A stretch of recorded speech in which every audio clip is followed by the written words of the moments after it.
शांति 16/6/1972 अव्यक्त बाप दादा मधुबन। हर्षित रहना ही ब्राह्मण जीवन का विशेष संस्कार। हर्षित रहना ही ब्राह्मण जीवन का विशेष संस्कार। सदा हर्षित रहने के लिए कौन सी सहज युक्ति है? सदा हर्षित रहने का यादगार रूप में कौन सा चित्र है जिसमें विशेष हर्षित मुख को ही दिखाया है? विष्णु का लेटा हुआ चित्र दिखाते हैं। ज्ञान को सिमरण कर हर्षित हो रहा है।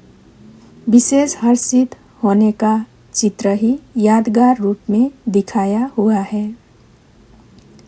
विष्णु अर्थात युगल रूप। विष्णु के स्वरूप आप लोग भी होना। नर से नारायण व नारी से लक्ष्मी आप ही बनने वाले हो या सिर्फ बाप बनते हैं? नर और नारी दोनों ही जो ज्ञान को सिमरण करते हैं वो ऐसे हर्षित रहते हैं। तो हर्षित रहने का साधन क्या हुआ? ज्ञान का सिमरण करना।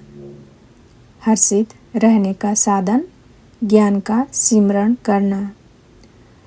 जो जितना ज्ञान को सिमरण करते हैं वह उतना ही हर्षित रहते हैं।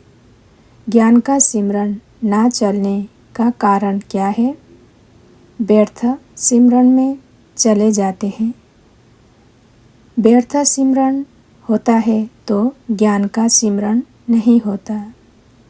अगर बुद्धि सदा ज्ञान के सिमरण में तत्पर रखो तो सदा हर्षित रहेंगे। व्यर्थ सिमरण होगा नहीं। ज्ञान सिमरण करने के लिए सदैव हर्षित रहने के लिए खजाना तो बहुत मिला हुआ है।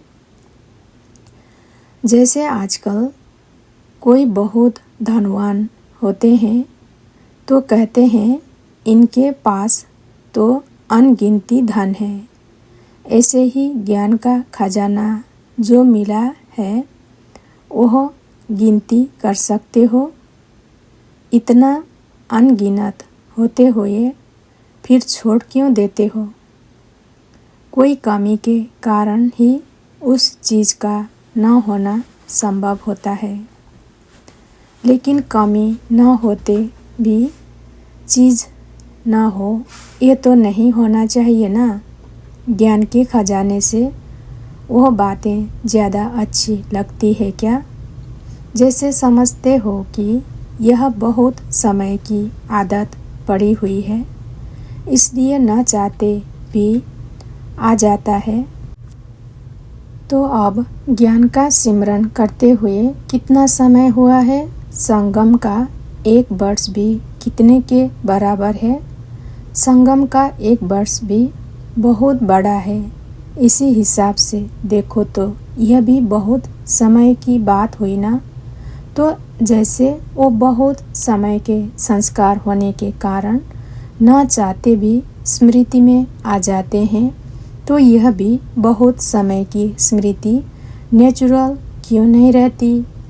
जो नई बात व ताज़ी बात होती है वह तो और ही ज़्यादा स्मृति में रहनी चाहिए क्योंकि प्रेजेंट है ना, वो तो फिर भी पास्ट है। तो यह प्रेजेंट की बात है। फिर पास्ट क्यों याद आता है? जब पास्ट याद आता है तो पास्ट के साथ साथ यह भी याद आता है कि इससे प्राप्ति क्या होगी। जब उससे कोई भी प्राप्ति सुखदायी नहीं होती है तो फिर भी याद क्यों करते हो?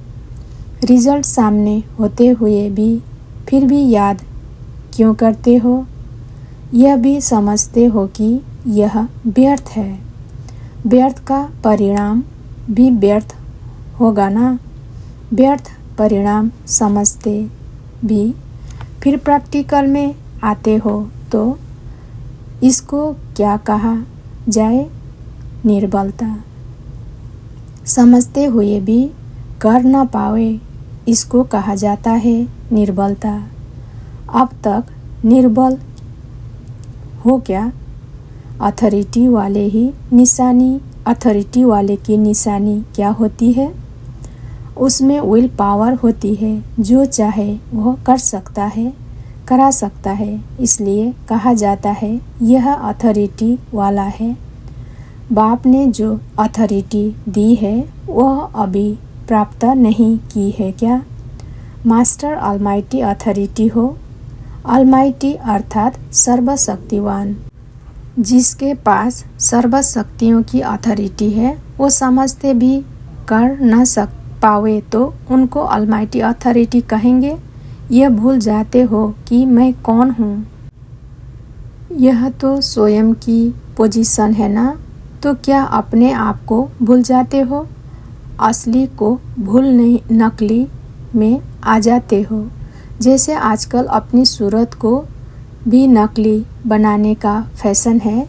कोई ना कोई श्रृंगार करते हैं जिसमें असलियत छिप जाती है। इसको कहते हैं आर्टिफिशियल आसुरी श्रृंगार।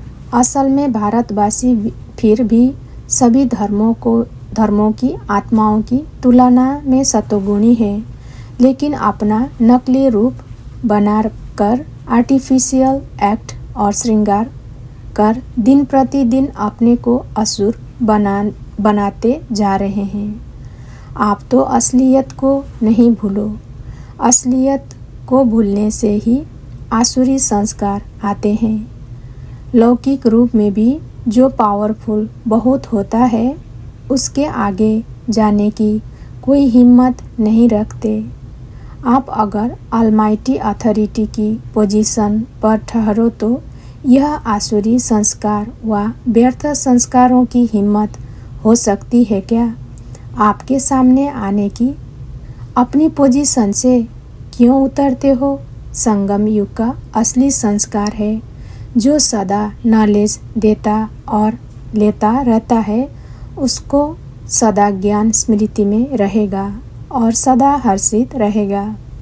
ब्राह्मण जीवन के विशेष संस्कार ही हर्षितपन के हैं। फिर इससे दूर क्यों हो जाते हो? अपनी चीज़ को कब छोड़ा जाता है क्या? यह संगम की अपनी चीज़ है ना। अब गुण माया की चीज़ है जो संग दोष से ले ली। अपनी चीज़ है दिव्य गुण। अपनी चीज़ को छोड़ देते हो। संभालना नहीं आता है क्या? घर संभालना आता है। हाथ के बच्चे आदि सब चीज़ें संभालने आती है और बेहद की संभालना नहीं आती। हाथ को बिल्कुल पीठ दे दी कि थोड़ा थोड़ा है। जैसे रावण को सीता की पीठ दिखाते हैं, ऐसे ही हाथ को पीठ दे दी। फिर उनके सामने तो नहीं होंगे कि फिर वहाँ जाकर कहेंगे क्या करें? अभी बेहद के घर में बेहद का नशा है, फिर हद के घर में जाने से हद का नशा हो जाएगा। अभी उमंग उल्लास जो है वह हद में तो नहीं आ जाएगा।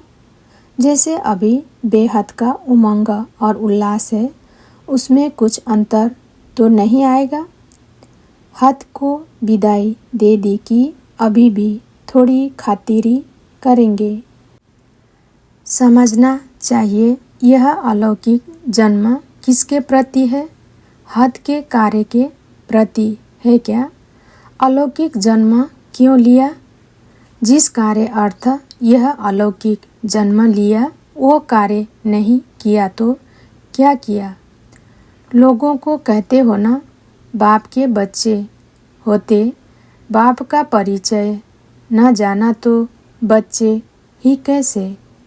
ऐसे ही अपने से पूछो, बेहद के बाप के बेहद के बच्चे बन चुके हो, मान चुके हो, जान चुके हो, फिर भी बेहद के कार्य में न आवे तो अलौकिक जन्म क्या हुआ? अलौकिक जन्म में ही लौकिक कार्य में लग जाओ तो क्या फ़ायदा हुआ। अपने जन्म और समय के महत्व को जानो तभी महान कर्तव्य करेंगे। गैस के गुब्बारे नहीं बनना है, वह बहुत अच्छा फूलता है और उड़ता है, लेकिन टेम्पररी। तो ऐसे गुब्बारे तो नहीं होना।